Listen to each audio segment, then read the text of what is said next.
반갑습니다. 송주준입니다. 4월 15일이 코앞으로 다가오면서 우리가 굉장히 예민하게 볼 수밖에 없는 것이 이 지지율 이런 것들을 예민하게 볼 수밖에 없는데요. 많은 분들이 이제 지적하는 것 중에 한 가지가 이거 좀 이상하다. 우리가 지금 이제 실질적으로 길거리에서 봤었을 때 응원하는 사람 숫자나 이런 걸로 봤었을 때와 이 지지율이 너무 큰 차이가 나는 거 아니냐, 이거 좀 이상하다, 이런 얘기를 좀 많이 하십니다. 물론 이제 우리가 그런 식의 걱정에 어느 정도 현실성도 있겠고 또 어느 정도 현실성이 없는 부분도 있겠습니다만, 중요한 것은 이런 문제가 있었을 때 이거에 대해서 언론사가 나서가지고 파헤치고 그 원인이 무엇인지에 대해서 정확하게 보도할 수 있어야 되지 않겠습니까? 오늘 제가 영상을 통해서 조금 얘기를 드려보고자 하는 것은 무엇이냐, 만약에 이 지금 우리가 여론조사나 아니면 우리의 국정과 관련돼 가지고 우리나라뿐만 아니라 특정 다른 나라에서 이거에 대해서 개입을 한다면 우리가 이거를 어떻게 생각을 해야 될까? 그리고 이런 식의 어떤 문제점에 대해서 어떤 언론사가 제대로 이거를 파악하고 있는지, 오늘 그거에 대한 이야기를 좀 말씀드리고자 합니다.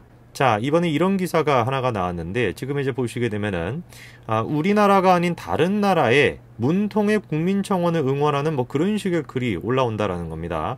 그러면서 이것이 한국 여론에 개입했을 수도 있다라고 하는 의혹이 지금 나와 있는데, 자, 여러분 아마 기억나실 겁니다. 지난 2월 두 개의 큰 청원이 문제가 됐었는데요. 하나 같은 경우는 문통을 응원합니다 라고 하는 것이 있었고, 다른 하나 같은 경우는 탄핵해야 된다 라고 하는 거, 이 두 가지 청원이 있었는데, 그때 이제 조금 특이한 점이 무엇이었냐, 문통을 응원한다라고 하는 그 청원은 이틀 만에 100만 명이 참여를 했었습니다. 그의 반면에 탄핵을 갖다가 해야 된다라고 하는 그 청원은 100만 명에 도달하는데 24일 가까이가 소요가 됐었던 거거든요. 근데 그때 문제가 제기됐던 것이 뭐냐, 어떻게 이틀 만에 그렇게 100만 명이 모일 수가 있었지라고 했는데, 내용을 갖다가 보니까 바이두, 웨이보 이런 식의 이제 사이트에 문통을 지지하는 청원 링크가 올라온 사실이 있었다라는 거죠. 실제로 지금 이제 그 사이트들을 지금 보시게 되면은, 자, 이렇게 지금 게시물 같은 게 이렇게 올라와 있죠. 청원을 지금 독려하는 그런 식의 이제 링크가 올라와 있고요. 뿐만 아니라 카카오톡 같은 거를 통해서도 이런 식으로 이제 링크가 공유가 되면서, 당연히 지금 이게 우리나라 사람이 쓴 게 아니다라는 거 금방 확인하실 수가 있을 겁니다. 저거는 당연히 지금 문제가 되는 것입니다. 우리나라 안에서도 어떤 특정 지역, 뭐 특정 지역뿐만 아니라 특정 이제 집단에서 기사 같은 거를 막 공유를 하면서 뭐 추천수를 막 저런 식으로 억지로 올리거나 이런 것들도 당연히 문제가 되지 않습니까? 그것도 당연히 개입이 될 수가 있죠. 그런데 하물며 우리나라가 아닌 다른 나라에서, 저는 그거 자체가 조금 이해가 안 돼요. 왜 다른 나라에서 우리나라 문통에 대한 저 청원을 갖다가 막 저렇게 공유를 하면서 장려를 하고 좋게 이제 막 해야 된다, 이런 식의 얘기가 왜 도대체 나오는지 저는 그거부터 이해가 안 되는 것입니다. 그러다 보니까 지금 이게 하루 이틀의 문제가 아니죠. 그 나라가 정말로 지금 문통과 직접적인 무슨 연결성이 큰 거 아니냐, 너무 이상할 정도로 이게 연결성이 크다 보니까 우리나라 국정 전체에도 영향을 줄 수 있는 거 아니냐라는 염려가 괜히 나오는 것이 아닙니다. 이 사건 자체가 너무나도 중요한 사건이다 보니까 문통 쪽에서는 바로 다음날 해명 아닌 해명을 했습니다. 뭐 정면으로 부인했다라고 나와 있죠. 그 내용을 지금 보시게 되면은, 그 청원에, 문통을 응원한다라는 그 청원에 방문한 트래픽을 이제 보니까 96.8%는 전부 다 우리나라에서 있었다라는 거죠. 그리고 이제 그 해당 나라에서 유입되는 것은 0.02%밖에 안 된다. 그러면서 2019년 한 해 전체를 본다라고 할지라도 접속 비중 자체는 월 평균 0.1%다라고 이제 부연을 한 겁니다. 자, 그러니까 지금 문통 쪽에서 제시하는 반박은 다음과 같은 것이죠. 야, 무슨 소리 하는 거냐. 그쪽 지역에서 이 들어와 있는 IP 주소를 보게 되면 어떤 지역인지를 알 수가 있는데, 그 지역에서 유입되는 것 같은 경우는 뭐 0. 몇 % 밖에 안 되고 전체 비중에서 얼마밖에 안 된다. 근데 무슨 놈의 뭐 개입을 하고 이런 게 가능하겠냐라고 얘기를 하는데, 우리가 조금 생각해 봐야 되는 것은 이겁니다. IP 주소를 가지고 우리가 과연 그 지역을 특정 지을 수 있는가, 이거부터 우리가 조금 생각해 봐야 되지 않겠습니까? 지금 영상을 보시는 분들 가운데서도 조금만 나이가 어리더라고 할지라도 충분히 뭐합니까? IP 주소를 우회하는 거, 그거는 뭐 일도 아니죠. 실제로 이경호 고려대학교 정보보호대학원 교수는 다음과 같은 얘기를 했습니다. IP는 손쉽게 우회할 수가 있기 때문에 그거를 통해 가지고 어떤 지역을 특정하는 게 쉽지가 않다라는 것이죠. 자, 그러면은 우회된 IP를 추적하는 건 어떻게 할 수가 있냐? 간단하다라는 겁니다. 회선을 제공하는 통신사만이 할 수 있다라는 거죠. 자, 그러면 우리가 앞으로 요구해야 되는 거는 간단한 거 아니겠습니까? 문통 쪽에서 자꾸 얘기하지 말고 통신사를 통해 가지고 구체적인 정보를 내놓으라 이거죠. 그렇죠? 통신사가 그 정보를 제공할 수 있다라고 하니까 통신사를 통해 가지고 공개적으로 그 어떤 그 정보 자체를 갖다 공유를 하면은 그때는 우리가 받아들일 수가 있겠습니다만 그거를 계속해 가지고 공개하지 않고 그냥 문통 쪽에서만 이렇다더라 하고 얘기하는 것은 당연히 우리가 의심할 수밖에 없을 겁니다. 이 지금 중요한 사건, 얼마나 중요한 사건이다라고 하면은 바로 다음날 문통 쪽에서 바로 지금 이거에 대해 가지고 반박을 하겠습니까? 이 중요한 사건이 어떻게 된 일인지 묻혀버렸어요. 많은 곳에서 이거를 지금 다루지를 않고 있습니다. 언론이 그거를 주도적인 역할을 해야 되는데 언론이 이거를 제대로 다루지를 않고 있죠. 그런데 그 제대로 다루지 않는 언론 가운데 이 언론이 이거에 대해서 집중 탐사를 하겠다라는 겁니다. 자, 바로 TV조선에서 탐사보도 7이라는 프로그램이 있는데 거기서 이번 주에 이거를 다룬다고 합니다. 대부분의 지금 이제 지상파들 같은 경우는 저쪽으로 치우쳐져 있는 이 상황에서 이 종편이라고 하는 저 방송이 있으니까 그나마 이제 시청률이 그게 몇 %만 나온다라고 할지라도 파급력은 엄청나지 않겠습니까? 정말 천만다행으로 TV조선 같은 방송사가 있어가지고 저런 식의 이제 프로그램을 만들고 보도를 해주는 것이 정말로 다행스러운 점이죠. 지금 이제 다른 그 지금 지상파 방송들은 어떻습니까?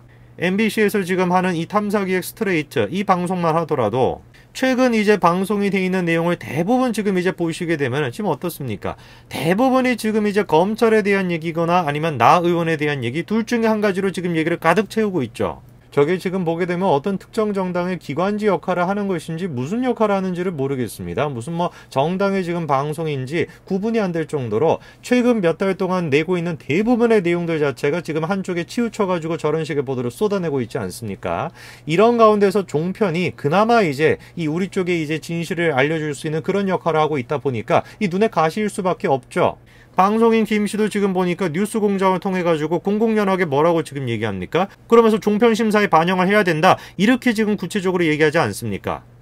실제로 지금 보수 쪽 언론이라고 할 수 있는 TV조선과 채널A 두 개 지금 채널이 어떻게 됐습니까? 재승인이 보류가 돼 있는 상태예요. 공적 책임이 과락이 돼 있다라고 하면서 기준 점수는 다 넘겼습니다. 근데 갑자기 이상한 거를 갖다가 끌고 와가지고 딴지를 걸어요. 공적 책임, 공정성 부분에 대한 추가 점검이 필요하다. 이런 식의 지금 얘기가 나오고 있는 겁니다. 정상적인 사고를 하는 사람이라고 한다면 지금 이 사태가 문제가 있다라고 어떻게 생각을 못 하겠습니까? 그렇지 않습니까? 여론에 개입한다? 그것만큼 중요한 게 뭐 있습니까? 그거보다 중요한 이슈가 뭐 있어요? 근데 이거에 대해서 제대로 안 다뤄요. 그나마 다루는 것이 지금 보수 쪽에 있는 종편 언론인데 저쪽 사람들 입장에서는 얼마나 그게 눈에 가시겠습니까? 그러니까 방송인 김씨 같은 사람들이 나와가지고 그거를 부풀리고 있고 실제로 기준 점수도 넘겼음에도 불구하고 지금 뭐라고 하는 거예요? 뭐 공정성, 뭐 공적 책임 이런 얘기를 갖다가 끄집어내고 자기들이 봤을 때는 그렇겠죠. 자기들의 입장에서는 뭐 공정성이 떨어진다라고 얘기할 수 있는데 기준점이 넘었음에도 불구하고 저런 식으로 지금 막 뭐 꿀밤을 때리려고 하는 거 아닙니까?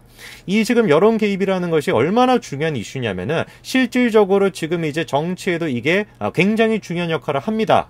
이번에 문통이 이제 이름도 읽기 어려운 사람인데 그냥 제가 테드로스라고 하겠습니다. 테드로스란 지금 이제 통화를 하지 않았습니까? 이 테드로스가 바로 이 사람을 지금 얘기를 하는 것인데 근데 그 인간이 지금 어떤 짓거리를 했냐?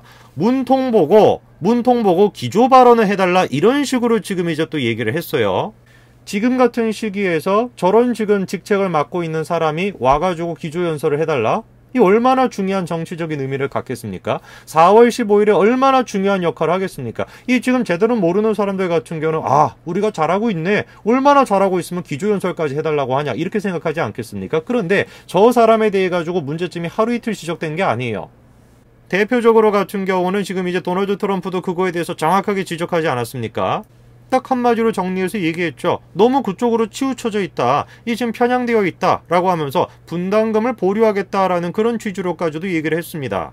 저 얘기가 단순히 정치적인 그런 얘기가 아니라 월스트리트저널도 뭐라고 했습니까? 지금 이제 보시면은 허위 정보라고 하는 제목의 사설을 통해 가지고 테드로스가 머리를 조아린 탓에 제대로 대응을 못했다. 이런 식으로 이제 비판을 했죠. 그러면서 사태를 갖다가 키웠다라는 거 아닙니까? 그리고 트럼프가 잘한 것이다. 그런 식으로 이제 안 한 것은 그 말을 갖다가 무시하고 그런 행동을 한 것은 잘한 일이다. 이런 식으로 지금 사설을 냈습니다.